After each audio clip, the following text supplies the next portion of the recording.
Bismillahirrahmanirrahim. Assalamualaikum warahmatullahi wabarakatuh. Halo semuanya, kembali lagi di channel Coach Fikri.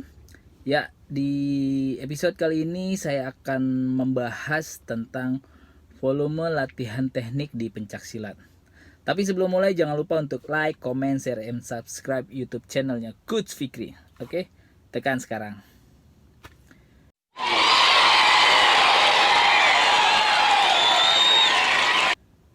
Ya, berbicara tentang volume latihan. Apa sih itu volume latihan?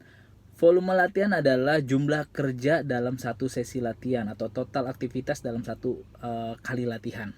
Ya, biasanya volume latihan selalu berhubungan dengan efektivitas waktu, ya, waktu latihan, kemudian jarak, kemudian juga banyaknya pengulangan atau repetisi. Ya, dalam pencaksilat tinggal disesuaikan mana yang lebih tepat untuk dipakai menentukan volume latihan pencaksilat. Ya, apakah menggunakan repetisi, apakah menggunakan waktu, atau menggunakan jarak. Ya, yang seperti kita ketahui adalah silat merupakan olahraga bela diri, fight, contact, ya, atau ada seninya juga. Mungkin lebih tepatnya kita bisa menentukan volume latihan teknik menggunakan repetisi ataupun timing. Gimana sih cara menentukannya? Ya, mari kita bedah lebih dalam lagi. Untuk menggunakan repetisi, berapa sih repetisi yang harus kita berikan dalam satu kali latihan? Ya, oke, menurut ilmu yang saya pelajari di ilmu keolahragaan di dunia kepelatihan, dulu pernah diberitahu untuk volume latihan teknik itu bisa memakai 100 sampai 1000 kali pengulangan dalam satu kali latihan. Ingat, 100 sampai 1000 kali pengulangan dalam satu kali latihan, ya, satu kali latihan. Coach, kenapa kok bisa sampai ribuan sih? Banyak banget. Ya, karena untuk mendapatkan teknik yang sempurna atau untuk mendapatkan otomatisasi dalam melakukan teknik tersebut memang dibutuhkan ribuan kali pengulangan. Ya, contoh atlet nasional di Indonesia yang terlihat sekali spesialisnya, ya, kita bisa lihat Wewe Wita. Dia mempunyai tendangan T yang sangat bagus, T sangat akurat, cepat, bagus lah. Itu pasti dihasilkan oleh ribuan kali pengulangan. Bahkan mungkin kalau dia ada dari awal dia latihan sampai sekarang menjadi atlet nasional, mungkin sudah jutaan kali dia mengulang.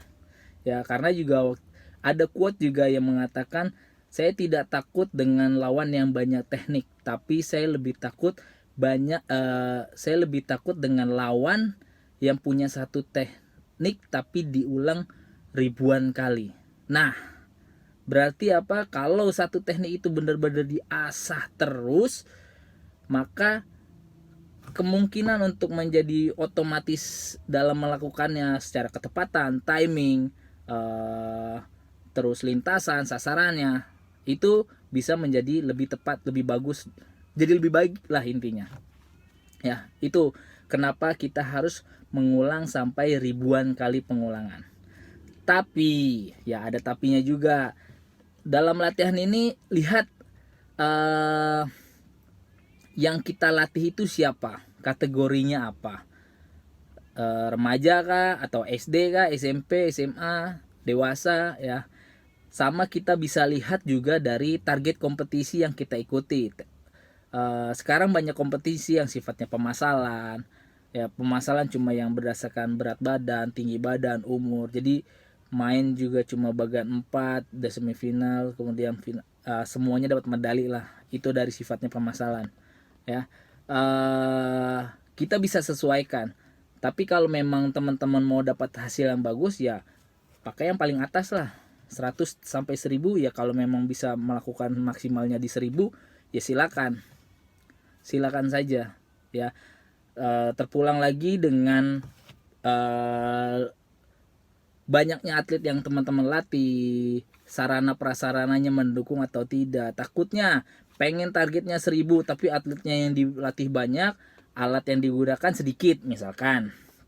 Itu akan menjadi hambatan, karena kalau satu orang melakukan 1000, terus atletnya banyak bergantian, lama dibutuhkan waktu yang panjang. Boleh aja sih, nggak apa-apa, tapi waktu yang digunakan untuk latihan itu akan lebih panjang jadinya untuk menyelesaikan itu semua. Ya, ada plus minusnya. Terus coach, kalau pakai waktu kayak gimana? Oke, kita bedah pakai waktu sekarang. Kalau mau misalkan kita memberi volume latihan menggunakan latihannya menggunakan timing waktu. Oke, kita main sekian set sekian menit lah. Oke, di silat kita selalu bertanding 1 menit. Satu babak itu 2 menit. Kita bermain 3 babak. Kalau menggunakan rule sebenarnya untuk timing itu kita mainnya start stop. Jadi kalau di rata-rata satu rondenya bisa sampai 5 menit ya. Jadi kita main 3 babak dalam satu pertandingan. Kalau pakai rule yang sebenarnya katakanlah satu babaknya bisa sampai 5 menit, berarti kita punya waktu 15 menit satu pertandingan. Apakah segitu aja coach? Enggak. Kenapa? Karena kita bertanding untuk menjadi juara. Terus apa yang harus kita lakukan? Ya, namanya juara itu akan melalui proses namanya penyisihan, quarter final, semifinal, final. Nah, 4 tahapan yang harus dilalui. Mungkin juga kalau kadang juga ada yang penyisihannya ada 2 kali penyisihan. 2 kali penyisihan baru masuk perempat final. Kemudian masuk semifinal, final. Mungkin bisa 4-5 kali kita bertanding dalam satu event. Terus juga yang perlu diperhatikan, kalau ketika dalam satu pertandingan itu ada draw. Kalau draw berarti harus tambah 1 babak. Berarti maksimal dalam satu pertandingan itu kita bisa main 4 babak. 4 babak berarti kalau kali 5 menit dengan waktu yang sebenarnya ya, 5 menit ya kita bisa sampai 20 menit. Ya. Kalau dikali 4 atau kali 5 misalkan, kita ada 4 babak. Kalau kita patokannya 4 pertandingan berarti 16. Kalau 5 pertandingan berarti 20. Anggap kita ambil paling yang maksimal 20 babak. Ya. 20 babak kali 5 menit itu bisa mencapai 100 menit lah. Hampir 2 jam dalam satu kali latihan.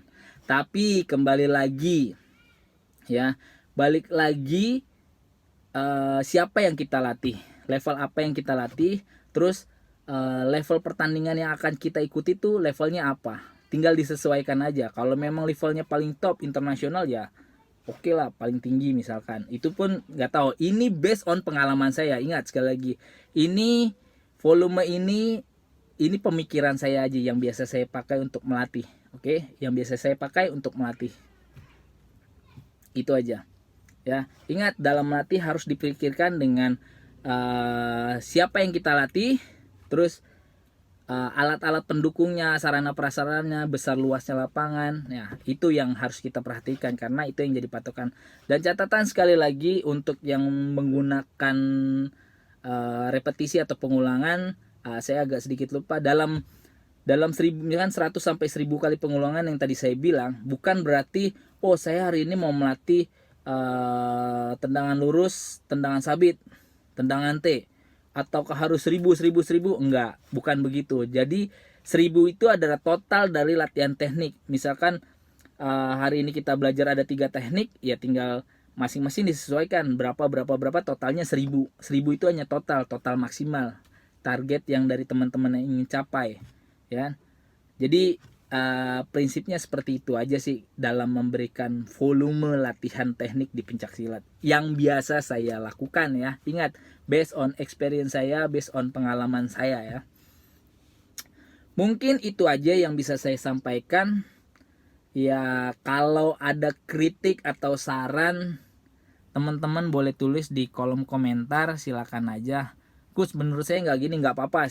Saya nggak menyalahkan, karena ini, ingat sekali lagi, ini based on pemikiran saya aja sih, buat biar teman-teman mungkin bisa memudahkan ya. Moga-moga ini bermanfaat untuk memudahkan teman-teman dalam melatih juga sih, dalam nentuin. Jadi nggak sembarangan mengasih materi latihan gitu. Wah, anak SD harus, wah lu ngelakuinnya 2000 kali pengulangan lah, biar nggak sembarangan ya. Jadi itu aja. Semoga bermanfaat buat teman-teman semua. Kurang lebihnya mohon maaf. Assalamualaikum warahmatullahi wabarakatuh. Sampai jumpa di video selanjutnya. Ciao.